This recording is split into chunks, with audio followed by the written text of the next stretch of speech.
প্রথমত সন্দেশখালীতে ইডি এবং সিআরপিএফ আক্রান্ত হওয়ার পরে গতকাল ন্যাশনাল ইনভেস্টিগেটিং এজেন্সি, যেটি স্বাধীনতার পরে দেশের সরকার তৈরি করেছিল, দেশের অভ্যন্তরে থাকা বা দেশের বাইরে থেকে যে সমস্ত অশুভ শক্তি ভারত মাতাকে দুর্বল করে, ভারত মাতার বিরুদ্ধে চক্রান্ত করে, তাদের বিরুদ্ধে ব্যবস্থা গ্রহণ, তদন্ত এবং চিহ্নিত করে তাদের সাজা দানের জন্য আমাদের এনআইএ অর্গানাইজেশন তার যোগ্যতা এবং তার পারদর্শিতা বারে বারে প্রমাণ করেছে।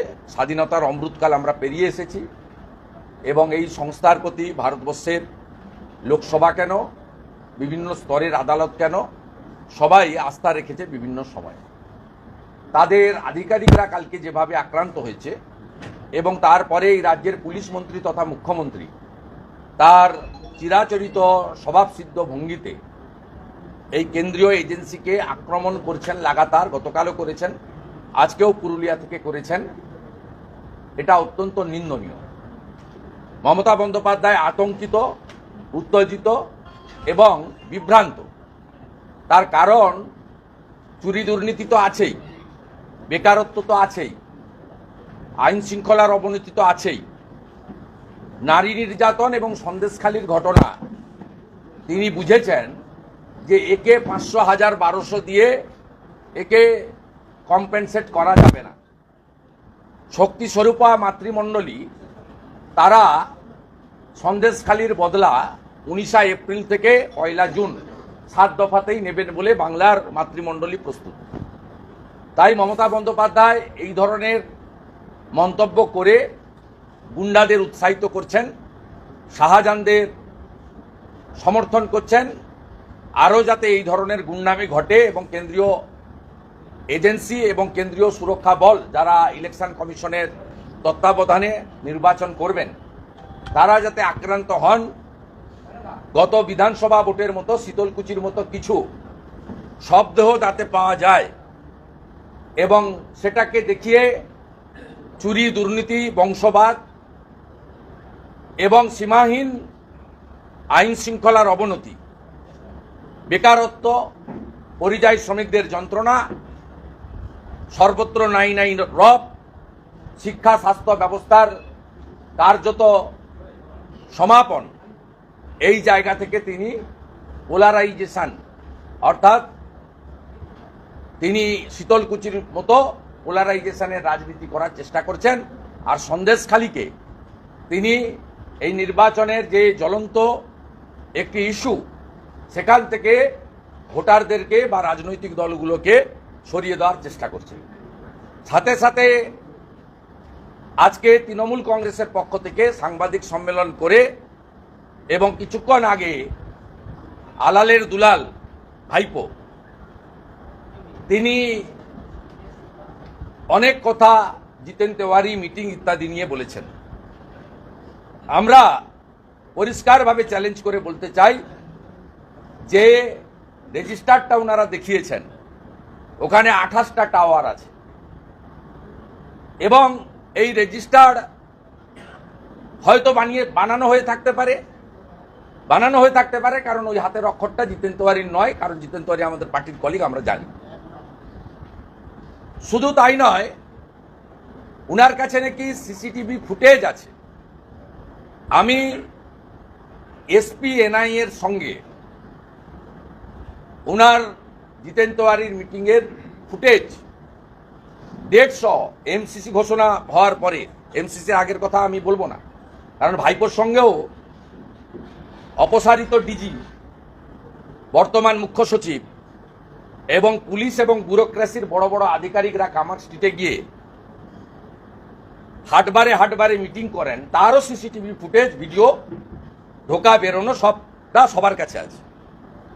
তাই মিস্টার সিংয়ের সঙ্গে জিতেন তেওয়ারির মিটিংয়ের সিসিটিভি ফুটেজ প্রকাশ করার জন্য কোম্পানির ম্যানেজিং ডাইরেক্টর আলালের দুলাল, কেউ তাকে তোলাবাজ নামে ডাকে, কেউ কয়লা ভাইপো বলে ডাকে, তাকে প্রকাশ করার চ্যালেঞ্জ করছে। সাথে সাথে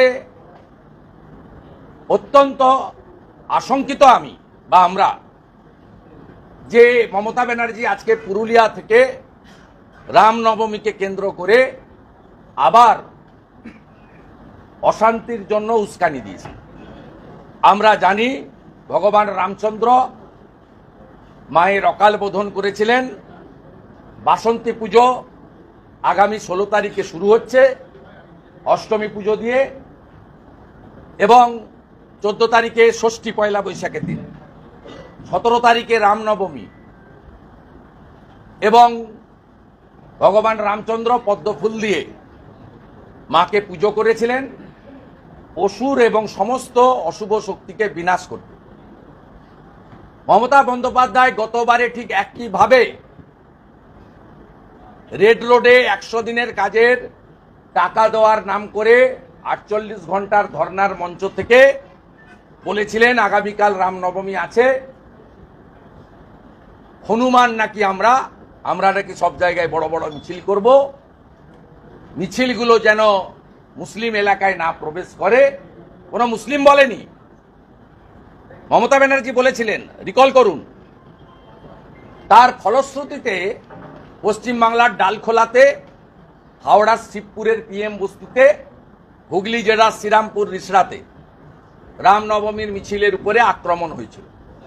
আক্রমণ কোনো সম্প্রদায়ের লোক করেনি, আক্রমণ করেছিল তৃণমূলের নেতারা। ডালখোলাতে 17 জন গ্রেপ্তার হয়েছে। শিবপুরে তৃণমূলের ওয়ার্ড প্রেসিডেন্ট শামীম আহমেদ, যার স্ত্রী কাউন্সিলর, তিনি সহ 11 জন অ্যারেস্ট হয়েছে। এবং শ্রীরামপুর রিসড়ার ঘটনায় সাকির আলী তৃণমূল নেতা আর Javed Hasan vice chairman Rishra municipality, এদের সরাসরি ইনভলভমেন্ট আছে, এফআইআর হয়েছে। আপনারা জানেন আমি লিডার অব অপোজিশন হিসেবে পশ্চিমবাংলায় সমস্ত ধর্ম সম্প্রদায়ের উৎসব শান্তিপূর্ণ যাতে হয়, আর তাতে বিঘ্ন ঘটিয়েছেন যারা রামনবমীর মিছিলে, আমি পাবলিক ইন্টারেস্ট লিটিগেশন করেছিলাম। বর্তমান প্রধান বিচারপতির বেঞ্চ অনেক শুনানির পরে এনআইএ ইনভেস্টিগেশন দিয়েছিল।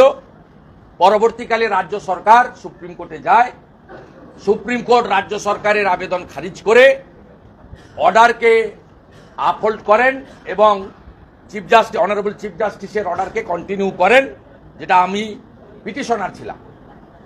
এবারে আজকেও পুরুলিয়াতে রামনবমী নিয়ে তিনি পশ্চিমবাংলায় অশান্তি লাগাতে চান। তাই আমি আপনাদের মাধ্যমে ইলেকশন কমিশন অফ ইন্ডিয়াকে বলবো, যাতে রামনবমী শোভাযাত্রা বা অনুষ্ঠান, ভারতবর্ষে ধর্মাচরণের অধিকার সুযোগ প্রত্যেকের আছে, সুনিশ্চিত করা, প্রয়োজন হলে বিভিন্ন জায়গায় কেন্দ্রীয় বাহিনী ডিপ্লয়মেন্ট করা, যাতে অশান্তি এবং সম্প্রীতি নষ্ট করায় উস্কানি দাতা মমতা ব্যানার্জির ফাঁদে কেউ পা না দেন গত বছরের মতো। এই দাবি করব election commission should take appropriate action. আগামীকাল বেলা 12টার সময় আমার উপস্থিতিতে বিজেপি ডেলিগেশন স্পেশাল পুলিশ অবজারভারের সঙ্গে কলকাতায় মিট করব, সেখানেও এই পয়েন্টটা আমি নোট ডাউন করব। আমি অন্য সম্প্রদায়ের লোকেদের বলবো যে যখন সংখ্যালঘুরা, বিশেষ করে ইসলাম ধর্ম যারা মানেন, তারা গতবারে বিশ্ব নবী দিবসে 1000-এর বেশি শোভাযাত্রা বের করেছেন গোটা রাজ্যে, আরো বেশি হবে। কোথাও অশান্তি হয়নি। অশান্তি হয়নি কেন? তার কারণ হচ্ছে মমতা ব্যানার্জির উস্কানি ছিল না। আমার সম্মানীয় শিখ সম্প্রদায়ের গুরু নানকজির জন্মদিনে শোভাযাত্রা করেন, খ্রিস্ট ধর্মের লোকেরা 25শে ডিসেম্বর প্রভু যিশুর জন্য শোভাযাত্রা করেন, কোথাও কোনো সমস্যা হয় না। মমতা বন্দ্যোপাধ্যায়ের এই পাতা ফাঁদে কোনো ধর্ম সম্প্রদায়ের লোক যাতে যুক্ত না হন, এই আবেদন করব। বালিগঞ্জের উপনির্বাচন, সাগরদিঘির উপনির্বাচন, যে কটা পঞ্চায়েতে নির্বাচন হয়েছিল, বিশেষ করে সংখ্যালঘু জায়গায়, সেখানে তৃণমূলের যেভাবে ভরাডুবি হয়েছে, তাই সরে যাওয়া সংখ্যালঘু ভোটকে ফিরিয়ে আনার জন্য মমতা ব্যানার্জির গুন্ডা বাহিনী, শকত মোল্লাদের মতো গুন্ডারা, জেলে থাকা শাহজাহানের মতো গুন্ডারা বা শামীম আহমেদদের মতো গুন্ডারা, তারা আবার বিভাজনের রাজনীতি করতে চান এবং অশান্তি করতে চান। আমি এই বিষয়ে নির্বাচন কমিশনকে, পুলিশ প্রশাসনকে বলে লাভ নেই। তাদের আচরণ ক্যাডারের মতো, তারা দলদাস। আজকেই ভাইপোর সকল শোভাযাত্রা 14টা বিধানসভা থেকে লোকজন এনে রেডিমেড আর্টিফিশিয়াল শোভাযাত্রা, সেই শোভাযাত্রাতেও পুরো ব্যবস্থাপনার দায়িত্বে ছিলেন চটি চাটা দলদাস পুলিশ। তাই স্বাভাবিকভাবে এই রাজ্যের পুলিশকে বলা নাই বলা দুটোর মধ্যে সমান। ইসিআই যাতে প্রপার অ্যাকশন নেয় ও সবাই যাতে রামনবমীর শোভাযাত্রা করার অধিকার পায়। ইতিমধ্যে জেলার পুলিশ সুপার, আইসিরা, কমিশনারেটরা বাধা দিতে শুরু করেছেন অনুমতিতে। হাওড়া থেকে স্পেসিফিক অভিযোগ আছে, অঞ্জনী পুত্র সেনার আবেদন করেছিলেন। সিপি হাওড়া প্রবীণ ত্রিপাঠী বলেছেন 200 লোকের বেশি যেতে দেব না এবং রুট আমরা চিহ্নিত করে দেব। আমার বক্তব্য, গত বছর বা তার আগের বছরও যারা যে রুটে করেছেন সেই রুট দিয়েই শোভাযাত্রা করতে হবে। আর রাম ভক্তরা শোভাযাত্রা করবেন, এতে সংখ্যাকে তার সীমাবদ্ধকরণ বা নির্দিষ্টকরণ বা তার সংখ্যার উপরে অঙ্কুশ লাগানো, এটা করতে দেওয়া যাবে না। এতে ধর্মীয় অধিকারে আঘাত লাগবে। তাই আমি এই দুটো বিষয় আপনাদের মাধ্যমে পশ্চিমবাংলার জনগণ এবং ইলেকশন কমিশন অফ ইন্ডিয়াকে জানাতে চাই।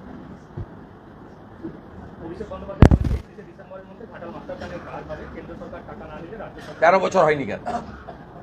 ঘাটাল মাস্টার প্ল্যান করতে গেলে আগে জমি অধিগ্রহণ করতে হবে। কেন্দ্রীয় সরকার টাকা নিয়ে বসেছিল, 50% কেন্দ্র দেয়, 50% রাজ্য দেয়। মমতা বন্দ্যোপাধ্যায় একটা মিথ্যাবাদী।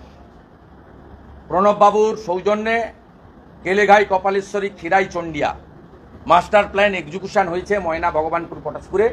তার জন্য আগের সরকার জমি অধিগ্রহণ করেছিল। কাঁদি মাস্টার প্ল্যান এক্সিকিউশন হয়েছে, তার জন্য জমি অধিগ্রহণ হয়েছে। নিম্ন দামোদরের যে কাজ ওয়ার্ল্ড ব্যাংকের টাকায় হচ্ছে, উদয়নারায়ণপুর, আমতা থেকে খানাকুল হয়ে, এখানেও জমি অধিগ্রহণ হয়েছে। যেখানে আপনি সংস্কারটা করবেন তার জন্য ঘাটাল মাস্টার প্ল্যানের পরিকল্পনায় জমি অধিগ্রহণের বিষয় রয়েছে। জমি অধিগ্রহণ করে কালেক্টরেট মানে ডিএম। 1893 সালের ব্রিটিশের অ্যাক্ট সেকশন 4 জমি অধিগ্রহণ এতদিন করেনি বলে ঘাটাল মাস্টার প্ল্যান কার্যকর হয়নি। 10 বছর এই মিথ্যুক সাংসদকে লোক দেখেছেন, হাঁটু ছেঁড়া সাংসদ। আমার তো লজ্জা লাগে যে কি করে সংখ্যালঘুরা অ্যালাউ করছে ইফতার পার্টিতে, যার দুটো টাকনু দেখা যাচ্ছে মানে হাঁটু, কি করে অ্যালাউ করছেন আপনারা ভাতার জন্য? আজকে এই মিথ্যুক সাংসদ তার অকর্মণ্যতা ঢাকার জন্য কখনো পিসি, কখনো ভাইপো। আর গোটা এলাকার মানুষ জানে যে মমতা ব্যানার্জি মিথ্যা ছাড়া সত্যি বলে না, আর তার আলালের দুলার ভাইপো তিনি দুর্নীতি ছাড়া অন্য কিছু বুঝেন।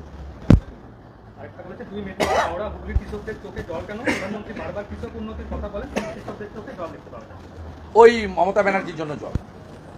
73 লক্ষ কৃষকের পিএম কিষাণ সম্মান নিধি পাওয়ার কথা। নরেন্দ্র মোদীজি পিএম কিষাণ সম্মান নিধি চালু করেছেন 17 সালে। আমরা পশ্চিমবঙ্গের কৃষকরা 21 সালের পরে, জুন মাসের পরে কেন পেয়েছি? কেন আপনি সব প্রান্তিক কৃষকের নাম দিল্লিতে পাঠাননি? মোদীজি তো হলদিয়ার মিটিংয়ে 5ই জুন 2021 বলে গেছিলেন যে তুমি যা নাম পাঠাবে আমি সবাইকে টাকা দেব। 73 লক্ষ নথিভুক্ত কৃষক বাংলায়, যাদের হক 6000 টাকা পিএম কিষাণ সম্মান নিধিতে পাওয়া, 2000 31 লক্ষ নাম কেন তুমি পাঠিয়েছ? তোমার সরকার এক। দ্বিতীয় হচ্ছে, গোটা ভারতবর্ষের সব রাজ্যে পিএম ক্রপ ইন্স্যুরেন্স যোজনা চালু আছে। 19 সালে এপ্রিল মাস থেকে মমতা বন্দ্যোপাধ্যায় প্রধানমন্ত্রী ফসল বীমা যোজনা প্রত্যাহার করেছেন। এর ফলে ধান চাষি শুধু নয়, হর্টিকালচারে যারা আছেন, পান চাষি, ফুল চাষি, এখানে বাদামের চাষ হয় এবং আলু, এই চাষিরা কেউ ক্ষতিপূরণ পাচ্ছেন না। অথচ 19-এর 31 মার্চের আগে স্টেট ব্যাংক অফ ইন্ডিয়ার মাধ্যমে শস্য বীমার ক্ষতিপূরণের টাকা সরাসরি কৃষকরা পেয়েছেন। তৃতীয়, এমএসপি অনুযায়ী পশ্চিমবঙ্গের কৃষকরা ধান বিক্রি করতে পারেন না। আপনার জ্যোতিপ্রিয় মল্লিক, আপনার একটা বড় section of the rice mill মালিক সহ, মাকিবুর রহমানরা সহ এরা সব ধান কম দামে কেনে। আপনি যদি ডেবরার কৃষকদের জিজ্ঞেস করেন 2350 টাকা করে এবারে এমএসপি করেছে ভারত সরকার, কে কে পেয়েছেন দেখবেন 1500-1600 টাকা করে বস্তা বাড়ি থেকে নিয়ে চলে গেছে। কোনো কিষাণ মান্ডি এবং কোপাটিপে ধান বিক্রি করেন। উল্টো দিকে এই ভাইপো জানে না ওর পিসির সরকার গোটা ভারতবর্ষে কোথাও নেই ধলদা কাটার নামে 10 কেজি করে ধান বাদ দেয়। প্রতি বস্তাতে 8 থেকে 10 কেজি করে ধলদা নাম দিয়ে ধান বাদ দেয়। কৃষকের চোখের জল পড়ছে এই পিসিআর ভাইপোর জন্য, জ্যোতিপ্রিয় মল্লিকদের জন্য। যেদিন এরা যাবে সেদিন কৃষকরা হাসবে। শুনে রাখুন ভাইপো, ডিজেল যে সমস্ত পাম্প মেশিনে ব্যবহার করা হয় গোটা ভারতবর্ষে, সেই ডিজেলে ভর্তুকি দেয় সেই রাজ্যের সরকার। উত্তরপ্রদেশ দেয়, পাঞ্জাব দেয়, হরিয়ানা দেয়, রাজস্থান দেয়, গুজরাট দেয়, মধ্যপ্রদেশ দেয়। শুনে রাখুন ভাইপো, ফ্রি ইলেকট্রিক পায় যেখানে ইলেকট্রিকে পাম্প মেশিন চলে জলের সেচের। গোটা ভারতবর্ষে একমাত্র পশ্চিমবঙ্গেই কৃষকরা পায় না। তাহলে কৃষকরা জানে তাদের যন্ত্রণা লাঘব একমাত্র বিজেপি করতে পারে, যেমন যোগী আদিত্যনাথজি করছেন, মোহন যাদব করছেন, ভজনলাল শর্মা করছেন, হেমন্ত বিশ্ব শর্মা করছেন। আর যারা ফ্ল্যাট বাড়িতে থাকে, প্রাসাদে থাকে, 1 ছটাক জল জমি নেই, কখন আপনার তলা ফেলতে হয়, কখন নিড়ানি দিতে হয়, কখন রোপণ করতে হয়, কখন ধানটা কেটে ফসলটা তুলতে হয়, কখন জলটা দরকার হয়, কখন সারটা দরকার হয়, এই কলকাতা, দক্ষিণ কলকাতার এই ফ্ল্যাটে থাকা লোকেরা জানে নাকি? বড় বড় কথা বলছে। বোরো চাষ কখন হয় জিজ্ঞেস করলে বলতে পারবে? রবির ফসলগুলোর নাম বলতে পারবে? আমনে বীজ কখন মারতে হয়, রোপণ কখন করতে হয়, ধানটা কবে কেটে তুলতে হয় জানে? অতএব এদের মুখে সব কথা মানায় না। গাঁয়ের লোকের রাজ, গাঁয়ের লোকের রাজ যেদিন ফিরবে সেদিনই কৃষকদের দুর্দশা মুক্ত হবে। মুখ্যমন্ত্রী মমতা বন্দ্যোপাধ্যায় এনআইএ সম্পর্কে যে মন্তব্যগুলো করছেন, যেহেতু শেখ শাহজাহানের নাম ড্রাগস কেসে মমতা ব্যানার্জি গ্রেপ্তার দাবি করছে। এনআইএ কে আক্রমণ করা মানে বাবা সাহেব আম্বেদকরের সংবিধানকে আক্রমণ করা। এনআইএ কে আক্রমণ করা মানে হায়ার জুডিশিয়ারিকে আক্রমণ করা। ভূপতিনগরের কেস কে ট্রান্সফার করেছে? কলকাতা হাইকোর্ট করেছে। আপনি কাকে চ্যালেঞ্জ করছেন? উচ্চতর আদালতকে চ্যালেঞ্জ করছেন। আমরা কেউ বললে তো কোর্ট কন্টেম্প্ট হয়ে যেত। মমতা ব্যানার্জিকে কেন আদালত এত ভয় করবেন?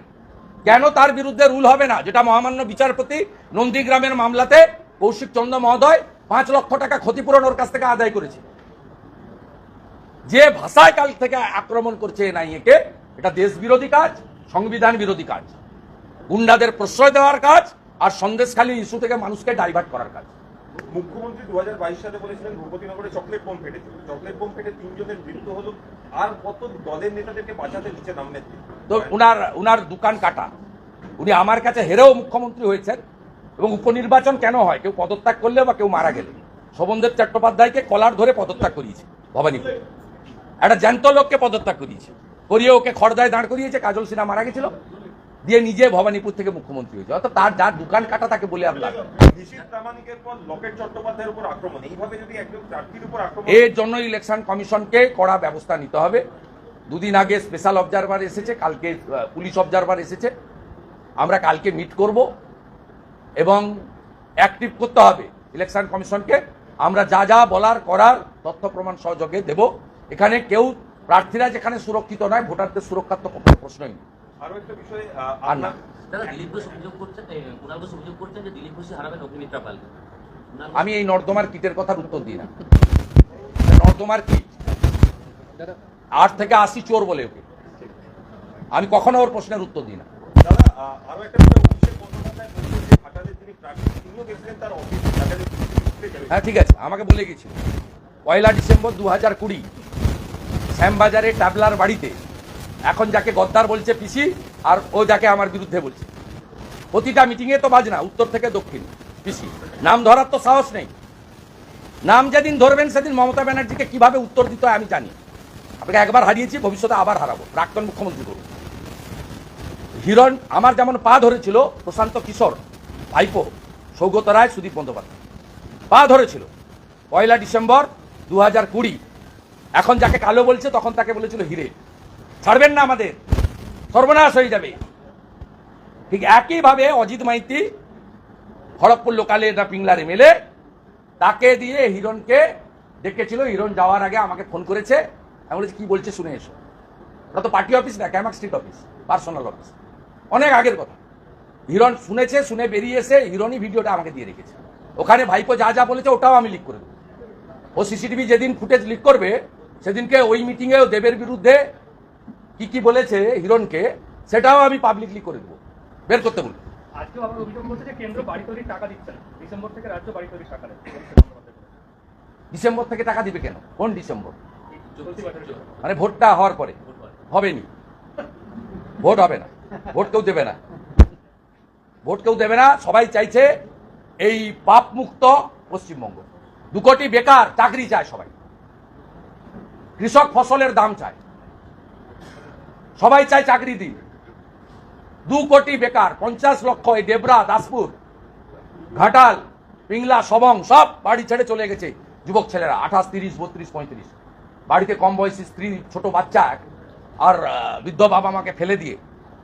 কে তামিলনাড়ু, কে গুজরাট, কে মধ্যপ্রদেশ।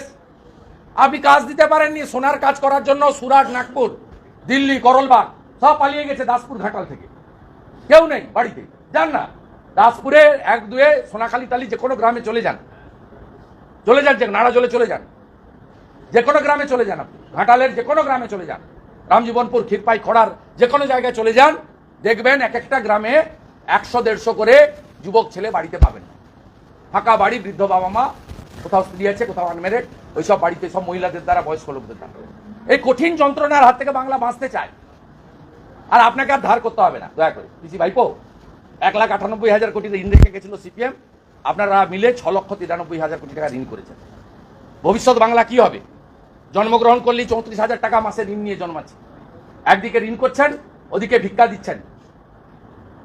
ভারতীয় জনতা পার্টিকে লোক চায়, ডবল ইঞ্জিন ছাড়া বাংলাকে কেউ বাঁচাতে পারবে না।